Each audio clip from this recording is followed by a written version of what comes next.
Now, just quickly before we get started, Brian had a somewhat unusual request for the funeral service, but you do get a choice. Brian had asked that I share either this file A of corny jokes, or B, this file of riveting genealogy information dated 1832, Treasurer's Report, archived from Waterloo Historic Society. So, all hands for A. And genealogy file B, any hands for B? That one is a bit longer. All right, let's begin. First, just a couple quick thank yous. So thank you to Mark Davis, Brenda Searles, and Tom Foster, as well as neighbors Manuel and Maria. Thank you for their help and support in the last couple of months, just keeping an eye on the house and the car and the fish pond and the lawns. And Natalie, David, and I really appreciate that. As well, thank you to Jim and Tracy at the funeral home. The number of questions and emails back and forth, they've been terrific. As they've just set up a great space for us today. And then lastly, and that's why you have the wine for the toast.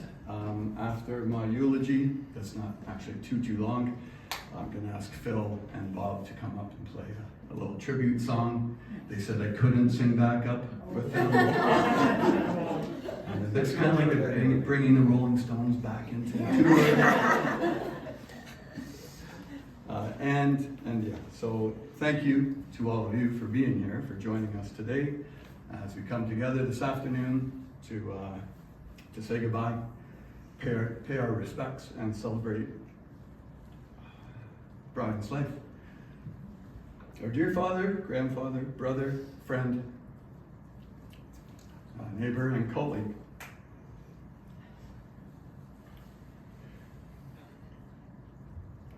Kind and caring, patient and positive, from humble beginnings, Brian William Kruger grew up in Kitchener, Waterloo, in a warm and loving family with his mom and dad and his dear sister Caroline.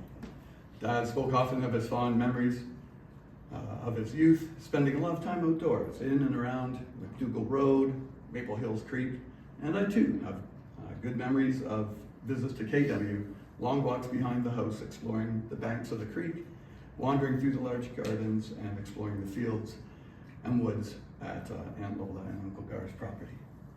Those days always typically ended with a festive mood, mountains of home-cooked food and preserves, and surrounded by extended family, laughter, silly card games, and always a couple of dogs.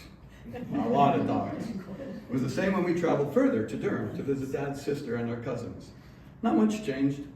Still a lot of dogs, still mountains of food, laughter, more silly card and board games, perhaps a few more bruises, especially when the gang got around the table to play spoons.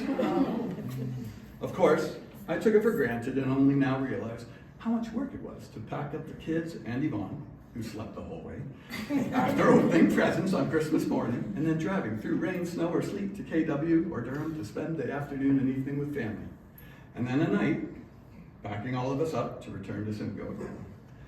Thinking back, he made it look easy, but I'm sure it wasn't. It was his good nature, his incredible patience, and his unconditional love that provided all of us with stability, warmth, security, and some great adventures. No flashy superpowers, but a very steady, loving guidance and a strong work ethic. And no doubt, he'd tell you that was from his German Mennonite roots, which reflected his love and his passion of genealogy that he came to later in life. After high school, it was on to college for Brian, and a chance encounter with a sweet lassie, Yvonne. Came from Scotland, moved to Canada. Sounded like there were many dates at the local dance halls, and this love of dancing continued throughout their marriage.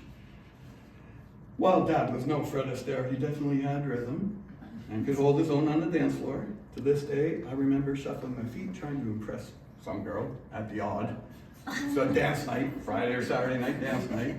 And I was thinking, oh yeah, I've got all the moves. To turn my head and see Dad glide by with my mom in his arms. Huge beaming smiles on their faces. The girl asked me, do you know them? I'm like, oh yeah, that's my mom and dad. Wow, she says. And I thought to myself, that's how it's done. And I can still picture to how happy they looked that night. Speaking of happy, after looking through photos this past month, I have really come to appreciate the wonderful groups of friends and neighbors that he and Mom had. Number one, late night block parties with the Granada gang. Motel and hot tub shenanigans with the ski group. The crazy car group. They were so loud, I remember. I'd be in the basement, they're so loud. And I don't know how often they actually were playing cards. And last but not least, the animated and raucous group. Jim has just sort of experienced it, trying to get the infamous Scottish Mafia. The silly faces, the rosy cheeks, the cackling and laughing, the funny tartan hats, complete with red wigs. You'll see that photo there later. Remind us that the younger Brian enjoyed socializing, telling a corny joke or two, or three, or four, and he could ham it up with the best of them. After Dad's passing, many of his closer friends came by the house, maybe partly to check in on me, but I think they were secretly hoping that this was all a mistake, that Brian was still there in the front room or in the backyard. It was great to hear them reminisce on Dad's easygoing nature, the good-natured, rascally evenings they had. Pub nights weren't really a pub night anymore because they started at 4 or 5, but you know, it's still a pub night when you're almost 80. And to just hear from them that he was a good guy. Now maybe nice guys don't always finish first, and being a good guy doesn't win a Pulitzer, but it sure did mean a lot from them to hear that from them. Later in life, you also realize, when I say later in life, it's because I'm old now, it also means a lot when you reflect on your father's commitment to the role of dad. He took the role of father seriously, providing support and endless hours of time and energy, packing the family up annually for summer camping trips, driving his budding hockey star to early morning practices, rushing home from work to take his little girl to dance lessons, or sacrificing Sunday mornings from church to hold extra soccer practices for his soccer-obsessed son. But truly, our father really seemed to genuinely enjoy being part of our extracurricular activities. He went the extra mile in his support, whether it was in our sports endeavors, travels abroad, or our studies. I don't think he went to India to see Natalie, but he went to Spain with Yvonne to see Natalie. He came to Germany to see me, dragged my girlfriend at the time, and even made long trips to Chicago to see David, who was there at chiropractor close. Now I look back and admire his investment in time and energy, his involvement, his commitment. Perhaps his life lessons were not as obvious, not as showy, not as tangible as some, but subtly, steadily, stably, he proved over and over how much he loved his children, his wife, and how much he was invested in them. This continued as a grandpa too, driving up to Waterloo to see rugby and water polo matches, braving traffic in Toronto to see his grandson play hockey, live streaming volleyball matches, watching ballroom performances. Grandpa Brian participated as much as he could in his grandchildren's pursuits, hobbies, and adventures. Brian was also very accepting of others, and I think again to comments from friends and neighbors after his unexpected passing that echoed this idea that our father was a kind man, a caring man, and he was always more than willing to lend a hand.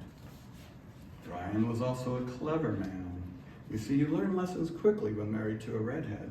And he always knew, just like the kids, when we had pushed Mom's buttons and her fuse was about to blow.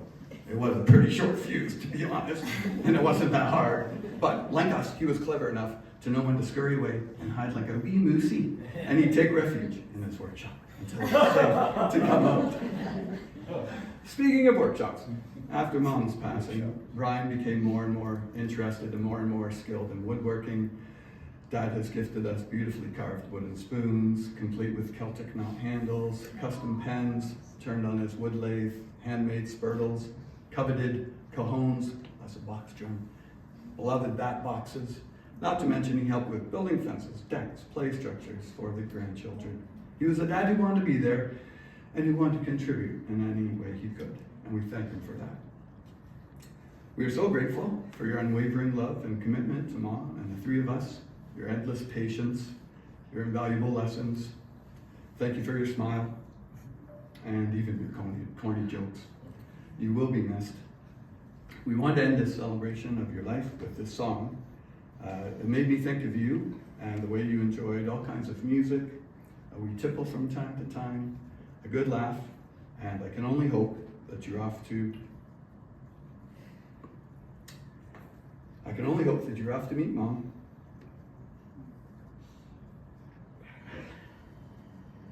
Sweep her onto the dance floor, and at the end of the song, let's make a toast for this very caring man, Brian, our father. I'm now going to ask Phil Maddox and Bob Simpson, and I'm just so thankful that they would do this for me. And like I said, they knew I wouldn't be able to sing it long. It's called One for the Road, and after it, we'll do a toast to Brian.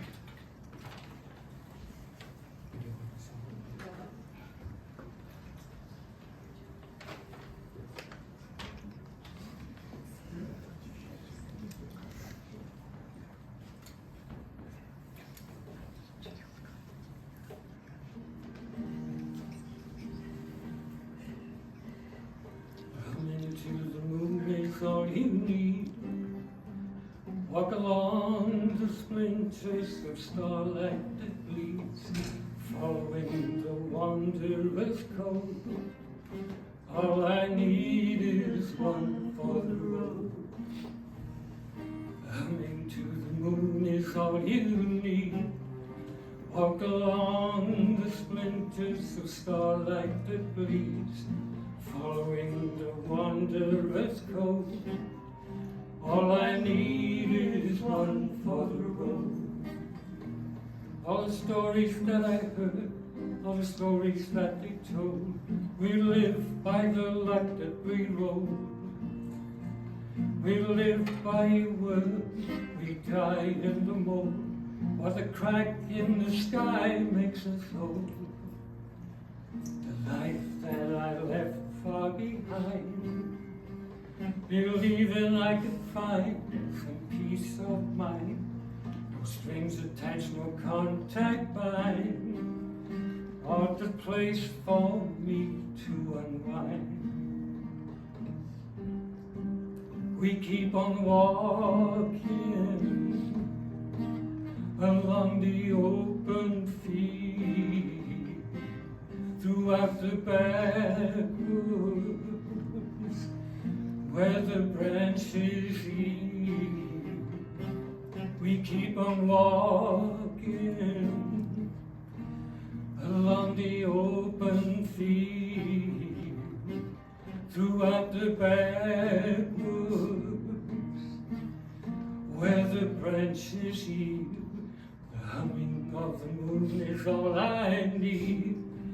Walk along the splinters of starlight that bleeds, following the wanderer's code. All I need is one for the road.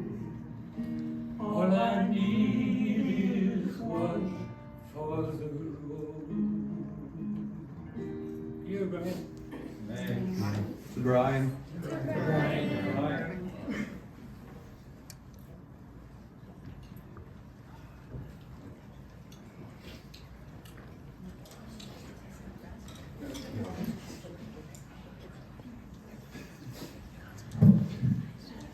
Thank you very much for sharing that today. Thank you everyone for coming here today and showing your love and support to Brian and his entire family. I know it's greatly appreciated by them.